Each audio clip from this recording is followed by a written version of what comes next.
ఏంటి మాయా, సంక్రాంతి కళ్ళుండి కూతుర్ని పిలవాలని తెలీదా? నేను పిలవకపోయినా మీరు వచ్చేస్తారుగా. నేను మీకు పాతల్లుండి అయిపోయాలి. అందుకే ఇంకో అమ్మాయిని పెళ్లి చేసుకొని వాళ్ళ ఇంట్లో కొత్త అల్లుడు అనుకుంటున్నా. ఏమంటారు? ఈసారి ముగ్గులో గొబ్బెమ్మ బదులు నీ తలకాయ పెడతా అంట. మీకు ఎటకారం ఎక్కువ మాయా. సర్లే కానీ వేడివేడిగా ఏం చేశారు? వేడి నీళ్ళు చేసాం. జాగ్రత్తగా వెళ్ళిరండి.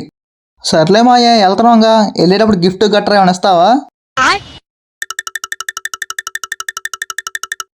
చెక్కేం వద్దులే మాయ్యా, డబ్బులు ఇచ్చి తీసుకెళ్ళిపోతా. దాన్ని పెళ్లికి చేసిన అప్పు. ఇప్పుడు అది నీ పిల్లమే కదా, నువ్వే కట్టే.